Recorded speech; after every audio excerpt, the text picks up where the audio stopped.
Now, number 2, negative attitude and toxic behaviors. Negative attitude and toxic behaviors. This is one of the major reasons why beautiful women are not married and handsome guys are still single. Negative attitude and toxic behavior is a major reason why beautiful women are not married and handsome guys are still single. You look good except for your attitude. You look good except for your behavior. Highly disrespectful, no regard for anybody, full of yourself. There's no space for anybody within your space. You are the king on your throne, and you demand all men to worship you. This arrogant attitude, this commandeering attitude, this anger that just spills at every little trigger.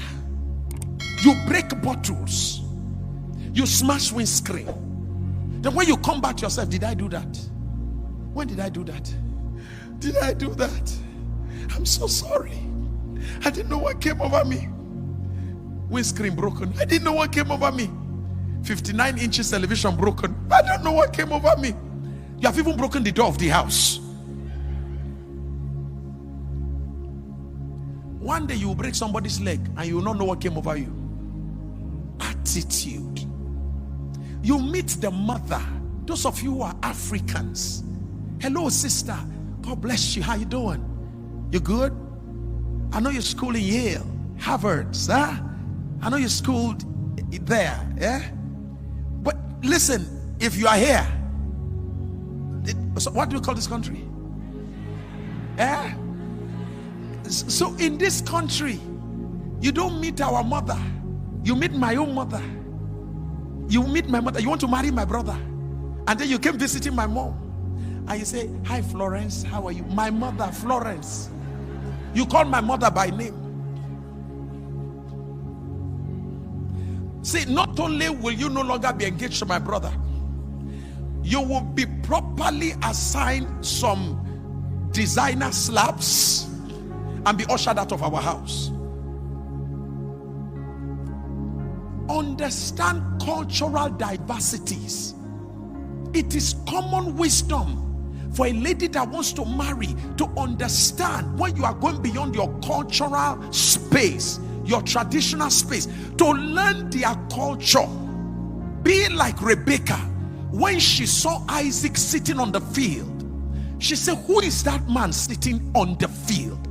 They said, well, that is your husband, is on the field meditating. The moment she heard it was her husband, what did she do? She came down from her high donkeys. That is nobody told her.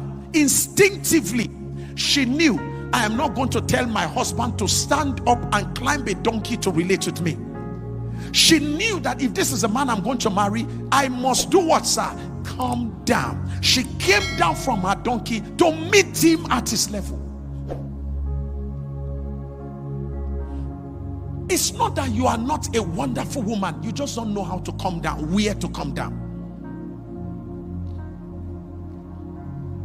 You don't ride donkeys into the life of your man. You don't ride donkeys into the life. Find a place of connection.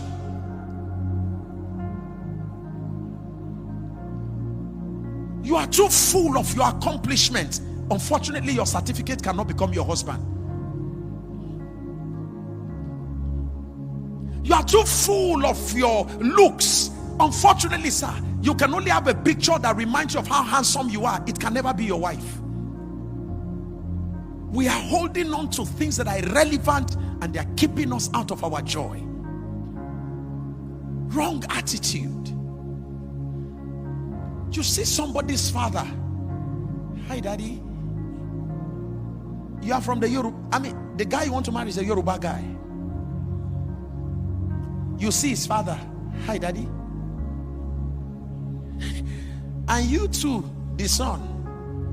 And I say, daddy, meet Susan. And she's like, Dad, how you doing? And then your fingers, the day you were going there, the acrylic finger, they were super extended.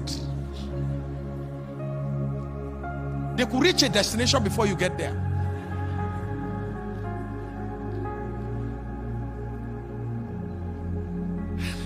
And some Yoruba fathers who are properly trained, they're like, hi lady, you are welcome. You're welcome. You're welcome.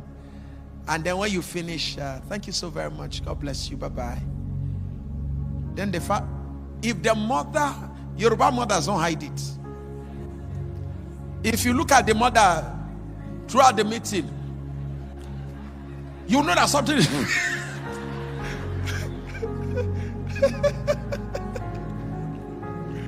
a Yoruba mother is not trained to hide that kind of feeling. Men don't like you instructing them. They prefer you suggest. So learn suggesting, not instructing.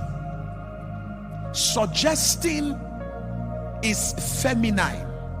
Instructing is masculine.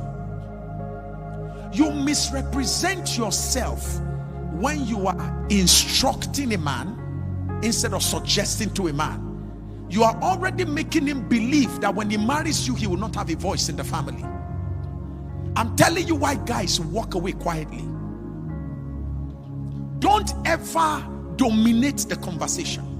It's a reflection of a controlling person. Even though you are not, it communicates a wrong side. Are you getting what I'm saying here? So please get this right. We are not saying that when you talk, because you're a free person, you like talking, you like to have your final say. We're not saying that you're a bad person. We're saying that the perception that you communicate will be skewed in the eyes of a man. Because whether you like it or not, by design, men always want to make sure that they have the final say. It is just a feeling in a man. It's something that makes a man feel he's a man. Now, can you influence a man without instructing a man? Women, talk to me. Is it possible? Absolutely yes. The wisest of women use influence. They don't use instruction. Are you aware that you can make a man take a decision that is yours? Sweetheart, I'm just thinking that, listen, we say speak, make it personal so that it can be important. Write that down. When talking to a man, make it personal so that it can be important.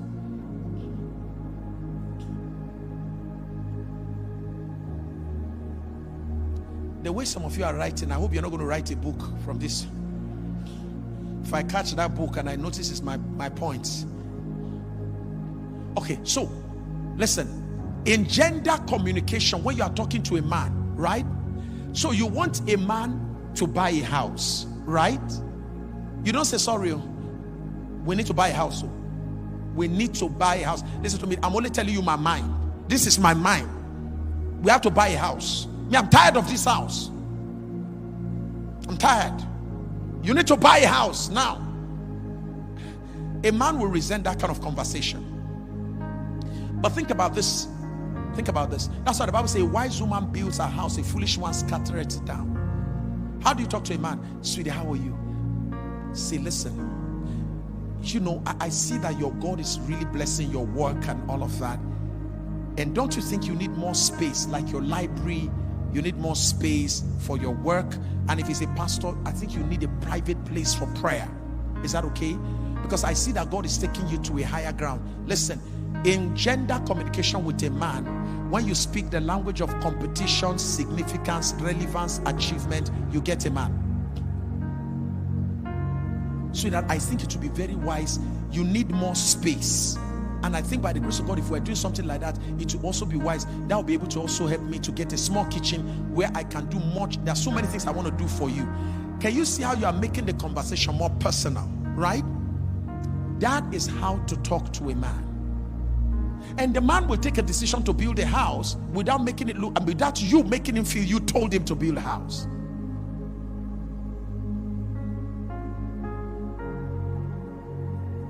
Toxic behaviors destroys relationships. Toxic behaviors destroys relationship. The way you behave. And I don't want to start mentioning specific behaviors, but you know people complain about your behavior. Stop fighting those complaints. Start giving attention to them. It was behavior that ended your previous relationship. It was attitude that ended the previous one. Stop blaming the people. There's a pattern. Deal with the pattern and the problem will stop.